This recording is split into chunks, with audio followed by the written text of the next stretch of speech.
Muy bien, hermanos, pueden tomar asiento, por favor. Los niños pueden pasar ya a sus clases, que lo están deseando hace una hora, no paran, normal. Los niños van a estar ahora atendidos en las clases, tenemos diferentes salones, diferentes lugares donde los niños van a ser atendidos por su correspondiente edad. Y gracias al Señor por todas las maestras, las hermanas que muchas veces se pierden las reuniones, ¿sabes? Para que tú como padre y como madre estés tranquilo ahora ahí en la sala.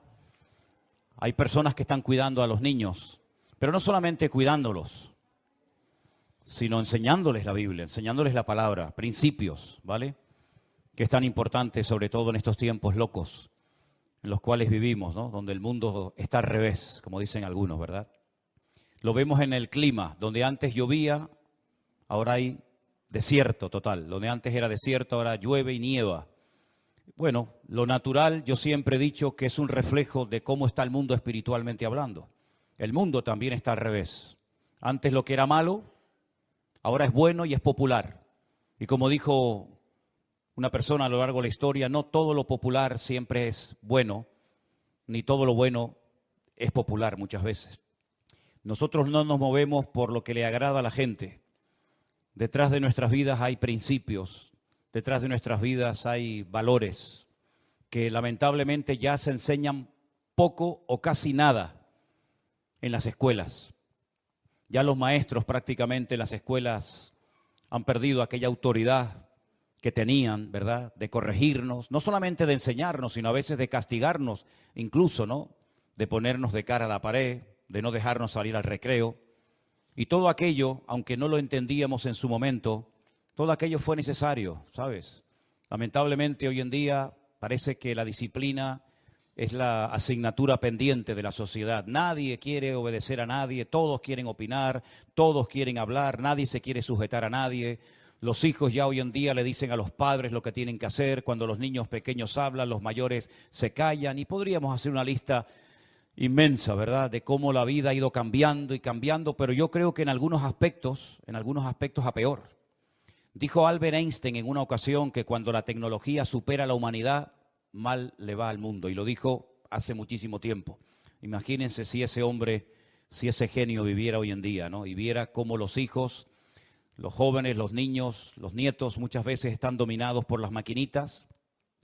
No tienen comunión, no tienen relación con nadie, no ves a niños jugando en las plazas, en las calles como antaño, ¿verdad? Sino que los ves muchas veces encerrados, no solamente en sus casas, sino incluso encerrados en sí mismos, ¿verdad? Solamente jugando a distancia y pegando tiros por aquí y por allá virtualmente, pero lamentablemente vivimos en un mundo muy complicado, sobre todo para los que tienen niños pequeños hoy en día. Que el Señor os dé sabiduría, ¿eh? Yo, gracias a Dios, ya mis hijas están grandes y bueno, ya son mayores de edad, pero los que tenéis niños pequeños y los tienen que mandar al colegio y meterlos ahí toda una mañana o todo un día, ya podéis orar por vuestros hijos, ¿eh?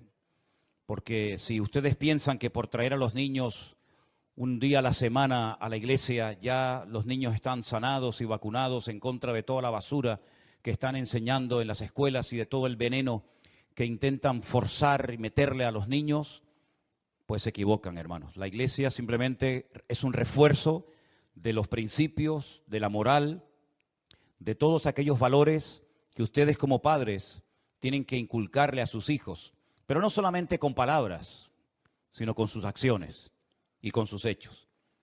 Que los hijos vean que sus padres viven lo que dicen creer. Que sus padres se aman y se respetan y que no solamente ponen cara de niño bueno y de religiosos en la iglesia, sino que en la casa se respira una atmósfera no contaminada, no tóxica, sino una atmósfera espiritual donde si se tiene que pedir perdón, se pide perdón. Si se tiene que llorar, se llora.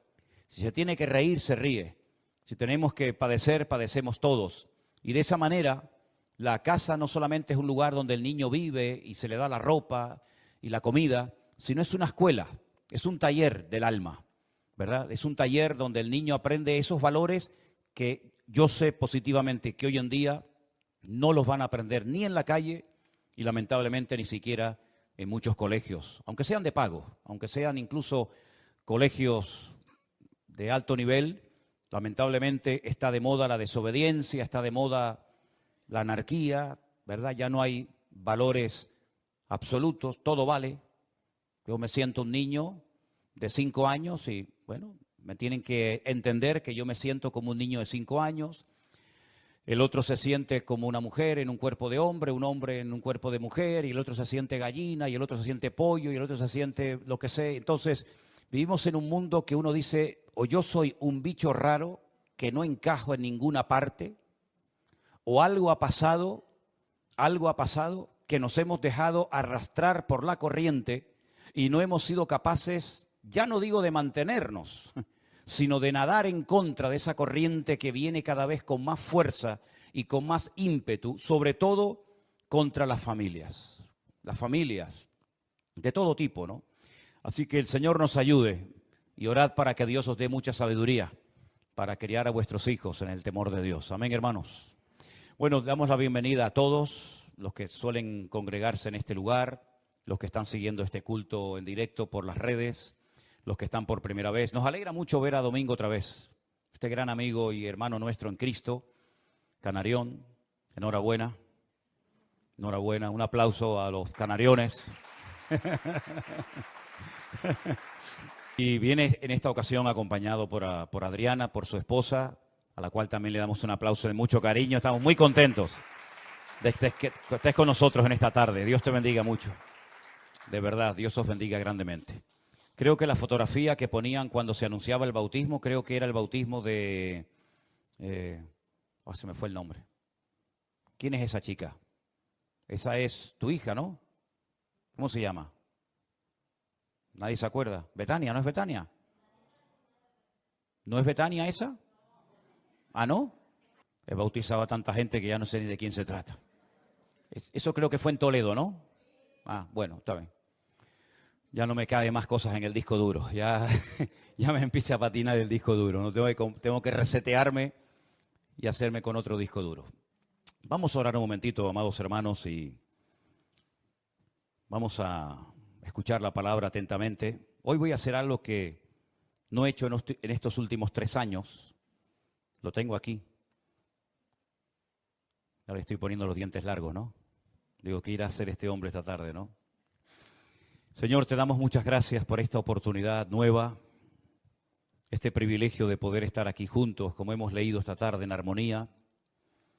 Te pedimos, Señor, que todo lo que oigamos y aprendamos en el día de hoy sea de bendición para nuestras vidas y que tú nos ayudes a madurar, a crecer, a desarrollarnos bíblicamente para poder hacer las cosas en la vida, como dice tu palabra, Señor, decentemente y con orden, sin cometer errores, sin tropezar y caer constantemente para aprender algo, sino que hagamos caso y prestemos atención a la palabra que tú nos has regalado, Señor, tu Santa Biblia. En el nombre bendito de Jesús. Amén y amén. Durante los días del confinamiento, en marzo del 2020, parece mentira, ¿no?, que ya haya pasado 3 años y parece que fue ayer, comenzamos a recibir muchísimas llamadas y correos de todas partes del mundo, haciendo todo tipo de preguntas y comentarios y preguntándonos muchas cosas de la Biblia. Pero en aquellos días, sobre todo en aquellos días, aunque todavía de vez en cuando hay alguna persona que va en esta línea, pero sobre todo en aquellos días se ponía en contacto con nosotros mucha gente que según nos contaban, estaban en un lugar donde no se estaba enseñando lo que se llama la sana doctrina, una palabra bíblica cristocéntrica, pero ahí estaban, lo estaban pasando mal, sabían que no se estaban haciendo las cosas decentemente y con orden, pero ahí estaban, sufriendo, llorando, pasándolo mal. Y nos contaban de Perú, de México, de Argentina, de Estados Unidos, de todas partes del mundo. La gente nos decía, en mi iglesia se está enseñando esto, se está practicando esto otro. ¿Usted qué opina? ¿Qué dice la Biblia? En fin, fueron unos días de verdad muy intensos, tratando de ayudar a tanta gente confundida, que andaba en la ignorancia a pesar de que eran cristianos de años, Y en aquellos días me dio por escribir cosas. Yo comenzaba, me venían pensamientos y escribía y escribía. No suelo hacer eso, generalmente lo recuerdo, pero en aquellos días comencé a escribir. Y estos apuntes que yo tomé, que hoy los pasé a máquina, estaban con mi letra arameo hebraica, ¿no? Que a veces no la sé ni leer yo.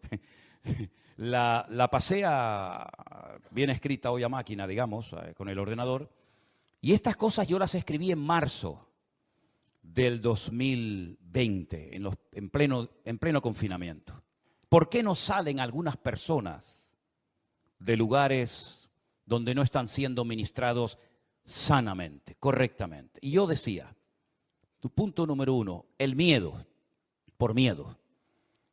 El miedo condiciona nuestra conducta y sin lugar a dudas nos impide tomar sabias decisiones. En aquellos días se ponían en contacto conmigo personas que se quejaban, que lo estaban pasando mal, pero que no se atrevían a salir de ese lugar donde estaban siendo mal adoctrinados. ¿Creen esas personas o alguien les ha hecho creer que si se van, todo les va a ir mal? Porque les han metido en la cabeza que no hay más allá de su iglesia local o de su denominación o del ambiente religioso en el que se han criado. Les han dicho que todos están equivocados menos ellos y que si se van serán unos rebeldes que no quieren someterse y por eso se van. Y yo puse entre paréntesis, esclavos, marionetas, lavado de cerebro, porque eran cosas que yo reflexionaba en aquellos días, escuchando a aquella gente que nos llamaba y nos escribía y nos contaban sus tragedias personales. También hay gente que están muy cómodos a pesar de que lo están pasando mal.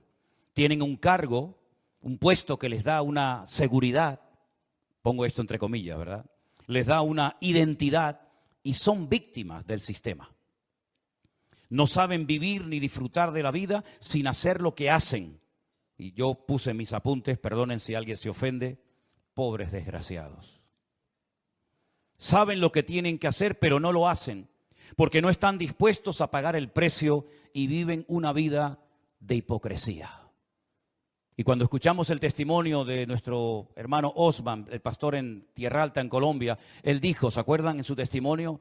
Viví como un hipócrita durante muchos años para guardar la compostura. Así que tenemos el miedo, la comodidad. En el punto número 3 yo puse en mis apuntes personales, falta de fe. Personas que dependen económicamente de lo que les dan y no saben o no quieren vivir de otra manera. Son los asalariados del siglo XXI, dependientes de los hombres y no de Dios.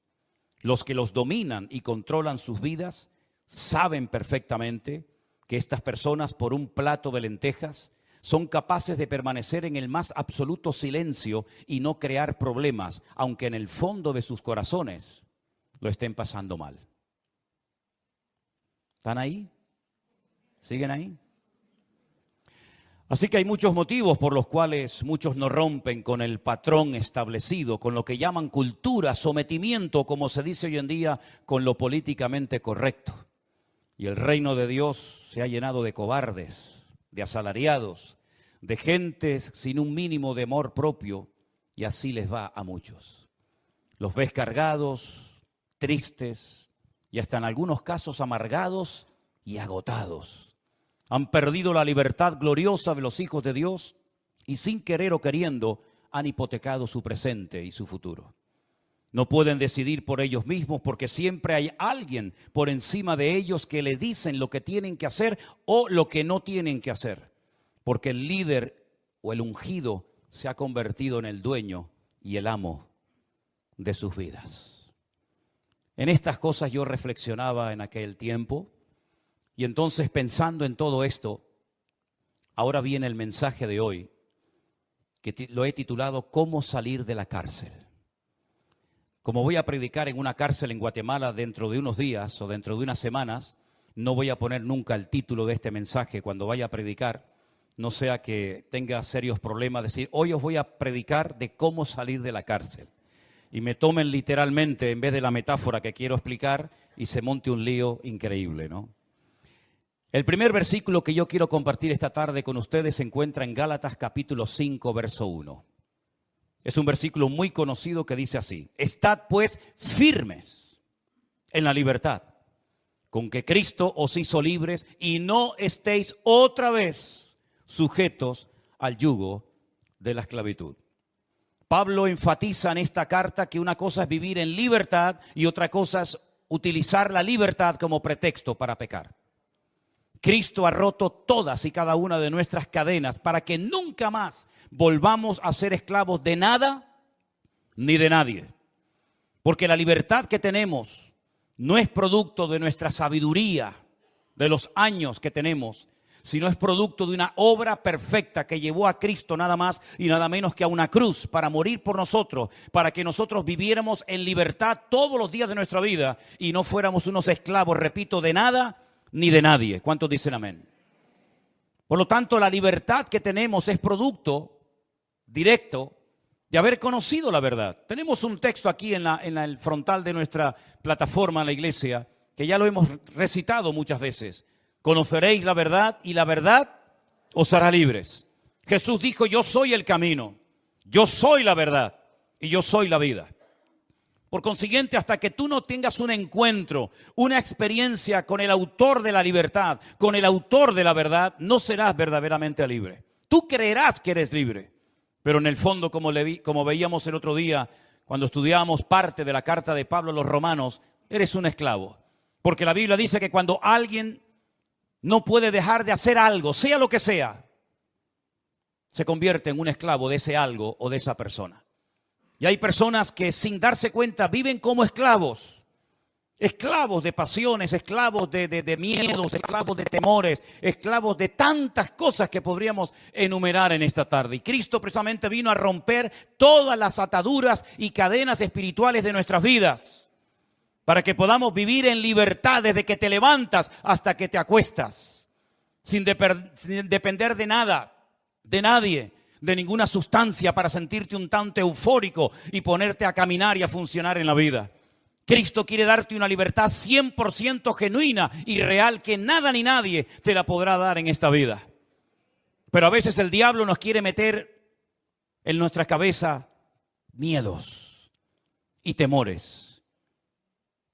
¿Y saben por qué hay gente que siempre tiene miedo a algo? Porque el que vive mal, el miedo siempre le persigue. Esa es la pura realidad. Si tú no estás alineado 100% con Dios, si tú no vives, como oíamos hace poco un mensaje, en santidad, en orden, en obediencia, sometido a Dios y a su palabra, y no vives bien moralmente, espiritualmente hablando, el miedo siempre te perseguirá a donde quiera que vayas.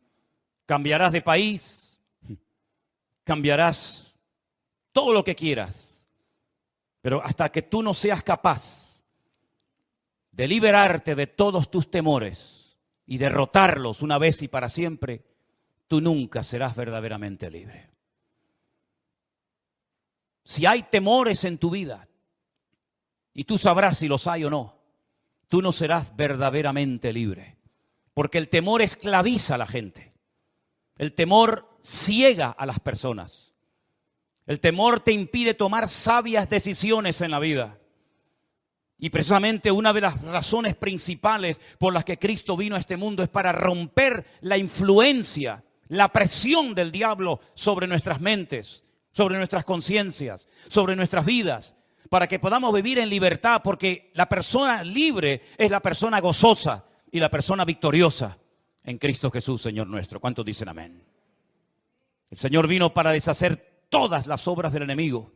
Y puedes vivir en libertad, porque esto nos lleva al segundo punto, y el versículo es Romanos 5.1, también otro 5.1. Justificados pues por la fe tenemos paz para con Dios por medio de nuestro Señor Jesucristo. Podemos vivir en libertad y podemos vivir en paz, porque Cristo pagó el precio de nuestros pecados. Saben que en una ocasión, creo que fue en la época de Semana Santa, yo les explicaba que una de las palabras que utilizó el Señor Jesucristo en arameo cuando estaba en la cruz del Calvario muriendo allí en Jerusalén, fue una palabra que se escribía en el documento de deuda. Cuando una persona terminaba de cumplir su condena bajo el Imperio Romano, se le daba un documento, se llamaba el certificado de deuda. Y se ponía el sello romano, el sello imperial, y se ponía una palabra. De tal manera que esa persona podía demostrarle a cualquier romano que lo detuviera en la calle, cuando fuera a cualquier otra provincia romana o a cualquier parte del mundo, que su deuda había sido pagada y cancelada porque ya había salido libre y en paz de la cárcel. Y eso es lo que hizo Cristo en la cruz cuando murió por nosotros. No hizo, perdón la expresión, una chapuza, una obra inconclusa, incompleta, sino que Él murió verdaderamente para que tú vivas en paz y en libertad todos los días de tu vida. Y no tengas que depender de un saludo, de una llamada, de una visita, de un aplauso, de nada. Sino solamente tú dependes del amor de Dios que mora en tu corazón por la presencia suya en tu vida. Hermanos queridos, qué privilegio tan grande saber que ninguna condenación hay para los que estamos en Cristo Jesús. Los que no andamos conforme a la carne, sino conforme al Espíritu. Es importante que tú luches con tus temores, con tus traumas y con tus complejos, porque hasta que tú, repito, no venzas todo lo que a título personal te ha dominado y condicionado durante toda tu vida, tú no serás una persona de paz, tú no serás una persona de libertad, sino serás un esclavo más del sistema, un esclavo más de algo o de alguien que no terminas de superar. Pero ¿saben lo que he descubierto a lo largo de mi vida? Si he aprendido algo, es que para cambiar, uno tiene que desear cambiar. ¿Lo entendiste? Se puede cambiar, claro que se puede cambiar, no te quepa la menor duda. Pero no se puede cambiar si tú no quieres cambiar. Y hay personas que en el fondo no quieren cambiar. Hay personas que en el fondo aman y están atrapados y agarrados a ese vicio, o llámalo como quieras. Y saben que pueden vencerlo, porque saben que otras personas lo han logrado y lo han conseguido. Pero en el fondo no quieres y te agarras. Y sabes que puedes cambiar. Y sabes que si Dios está contigo, ¿quién contra ti? Pero en el fondo de tu corazón tu voluntad te domina. No la has rendido, no la has sometido a la voluntad de Cristo. Y por lo tanto eres un esclavo de ti mismo. Que es la peor esclavitud que existe. Porque es la que menos se da cuenta la gente que posee. La esclavitud de uno mismo. La Biblia dice que podemos vivir en libertad. La Biblia dice que podemos vivir en paz. Y algo muy importante para poder vivir una vida cristiana victoriosa es alimentar sanamente nuestra fe. Que nada ni nadie la envenene. Y por eso quiero llevarles a un pasaje muy bonito que aparece en el Evangelio de Marcos. En el Evangelio según San Marcos, en el capítulo 11. El Señor Jesucristo había hecho un milagro con un árbol, con una higuera. Y los discípulos se quedan asombrados cuando ven que la higuera se ha secado de arriba abajo. Y entonces el Señor se les queda mirando y aprovecha la ocasión para decirles: tened fe en Dios. Marcos 11, 22. Tened fe en Dios. Porque de cierto os digo que cualquiera que dijere a este monte, quítate y échate en el mar, y no dudare en su corazón, sino que creyere, será hecho lo que dice, y lo que diga le será hecho. Por tanto, os digo que todo lo que pidiereis en oración, creed que lo recibiréis y os vendrá. Y cuando estéis orando, escucha bien esto, cuando estés orando, perdonad. Perdonad. Si tenéis algo contra alguno, para que también vuestro Padre Celestial que está en los cielos os perdone a vosotros vuestras ofensas. Porque si no perdonáis, tampoco vuestro Padre que está en los cielos os perdonará vuestras ofensas. Hay una asociación entre el perdón y la oración, ¿verdad? Y uno dice, ¿qué tiene que ver el perdonar para poder orar con libertad ante Dios? Hombre, ¿cómo se te puede ocurrir orar sabiendo que no hablas con esta hermana hace años? ¿Cómo te atreves a orar y pedir que Dios te use y te bendiga cuando esquivas el encontrarte con esta persona en el pasillo de la iglesia o en la calle o en el supermercado o en el colegio o a donde vayas? ¿Qué cristianismo te estás inventando tú? ¿Crees que así funciona esto? Te equivocas. Esto no funciona así. Aquí hay reglas fijas, reglas que no varían con el paso del tiempo, reglas que tuvieron que oír y practicar todas las generaciones de hermanos que nos han precedido en el pasado. Si estás orando y te acuerdas que tienes algo contra alguien, perdónalo. Porque si no lo haces, yo tampoco te voy a perdonar a ti. Es algo recíproco. Tú lo que haces es lo que vas a recibir. ¿Qué es lo que cosechamos en la vida? Lo que hemos sembrado. Y el que siembra generosamente, generosamente cosechará. Mas el que siembra corrupción, el que siembra para su propia vida y para su propia carne y su propio ego, de la carne segará corrupción y muerte. Por eso, mis queridos hermanos, no solamente tenemos que mantener nuestra libertad y no perderla por nada ni por nadie, y no perder nuestra paz por nada ni por nadie, sino alimentar adecuadamente nuestra fe. Y la pregunta obvia es, ¿y cómo puedo alimentar correctamente mi fe? Con la palabra de Dios. ¿Con qué limpiará el joven su camino? Preguntaba el salmista, dice, con guardar tu palabra y tus mandamientos. En otras palabras, ¿de qué estás llenando tu vida? ¿De vanidades? ¿De tonterías? ¿O estás llenando tu alma y tu fe con la sana y bendita palabra de Dios, que es la que en un momento puntual puede traer fortaleza y ánimo y renuevo y visión y poder a tu vida? Así que si quieres mantenerte en la libertad que Dios te ha dado gratuitamente, y si quieres mantener la paz, sin lugar a dudas vas a tener que comer sanamente para poder tener salud espiritual y mental en tu vida. Porque hay tantas personas últimamente que están mal de la cabeza, y sobre todo jóvenes. Porque hay tantas enfermedades raras y extrañas que parece que antes no existían. Bueno, vayan a Deuteronomio capítulo 28 y dice que la consecuencia del pecado muchas veces son enfermedades de todo tipo, incluso enfermedades que no existían en aquella época, que vendrían en los últimos tiempos como consecuencia de la rebeldía y del pecado y de la desobediencia del hombre. Y lo estamos viendo, todos los días lo estamos viendo. Así que, mis queridos hermanos, nosotros somos los responsables principales de nuestra salud espiritual, no el pastor, no la iglesia, no la sociedad. Yo soy el responsable de mi alimento espiritual, de mi fortaleza, de mi integridad, de mi moral, de mis principios, de todo. Yo soy el mayor responsable de mi propia vida, porque nadie se va a cuidar mejor que yo. Amén, hermanos. Así es que se puede cambiar, pero para cambiar uno tiene que querer cambiar y tienes que pelear por tu libertad. Y si alguien viene a robarte tu libertad, o si alguien viene a robarte tu paz, huye, porque huir no es de cobardes, sino de valientes.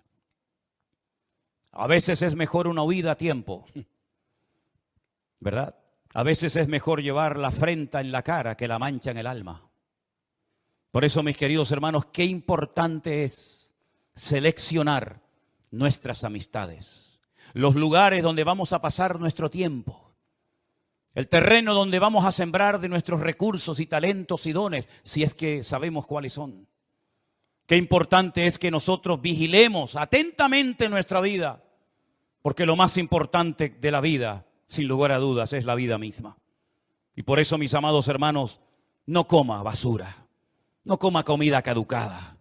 Coma la sana palabra de Dios, aliméntese de un ministerio que tenga fluidez en la palabra, que esté conectado con la fuente de agua viva y no con comida caducada que ya no hace beneficio, más bien daño al que la come.